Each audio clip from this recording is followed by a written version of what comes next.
শক্তিশালী হয়ে উঠেছে ইরানের প্রক্সি গ্রুপগুলো। ফিলিস্তিনি ভাইদের যারা হত্যা করেছে তাদের উপযুক্ত শাস্তি দিতে এবার এক হয়েছে হামাস, হুথি ও হিজবুল্লাহ। নীরবতা ভেঙে অস্ত্র নিয়ে যুদ্ধে নেমেছে তারা। এই যুদ্ধ ইহুদিদের বিরুদ্ধে মুসলিমদের, এই যুদ্ধ নরপশুদের বিরুদ্ধে শান্তির ধর্ম ইসলামের।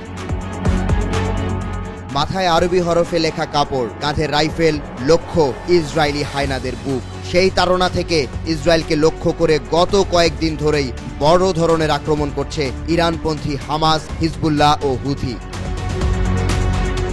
এবার ফের ইসরায়েলকে টার্গেট করে আক্রমণ করেছে ইয়েমেনের হুথি বিদ্রোহীরা। বিষয়টি নিশ্চিত করেছে খোদ ইসরায়েলি সংবাদ মাধ্যম দ্য টাইমস অব ইসরায়েল।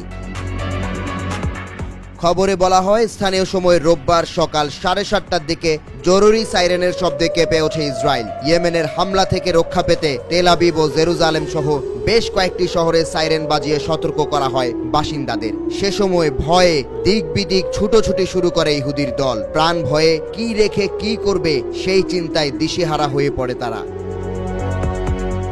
গেল কয়েকদিন ধরেই ইহুদিদের আতঙ্কের কারণ হয়ে দাঁড়িয়েছে ইয়েমেনের হুথি বিদ্রোহীরা। ইসরায়েল ভূখণ্ড লক্ষ্য করে একের পর এক হামলা চালাচ্ছে তারা। রোববারও ইসরায়েলকে লক্ষ্য করে ব্যালিস্টিক ক্ষেপণাস্ত্র ছোড়ে ইরান সমর্থিত এই গোষ্ঠীটি।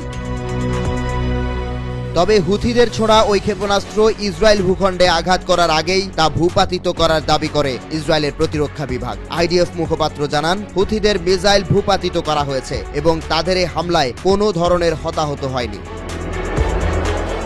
এ নিয়ে গেল 5 দিনে মোট 4 বার ইসরায়েল ভূখণ্ডে হামলা করেছে হুথিরা। এর আগে ইসরায়েলের তেল আবিবের কাছে বেন গুরিয়ন বিমানবন্দরে পরপর 3 বার ক্ষেপণাস্ত্র হামলা করে তারা। এতে ব্যাহত হয়েছে বিমানবন্দরের কার্যক্রম।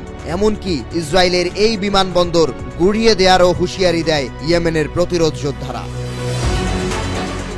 গাজায় ফিলিস্তিনিদের উপর নারকীয় হত্যাকাণ্ড বন্ধ না করলে হুথিদের এ হামলা অব্যাহত রাখবে বলে জানায় হুথি মুখপাত্র ইয়াহিয়া সারি। তিনি জানান, গাজায় ফিলিস্তিনি ভাইদের হত্যা বন্ধ করতে হবে ইসরায়েলকে, অন্যথায় বেন গুরিয়নের অস্তিত্ব থাকবে না।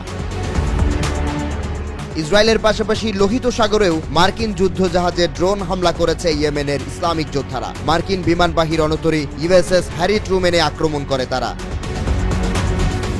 ইসরায়েল ও এর দোসরদের দিন শেষ হয়ে আসছে। যেখানেই তারা প্রভাব খাটাতে যাচ্ছে সেখানেই ইরানের প্রক্সি গ্রুপগুলো পাল্টা জবাব দিয়ে দিচ্ছে তাদের।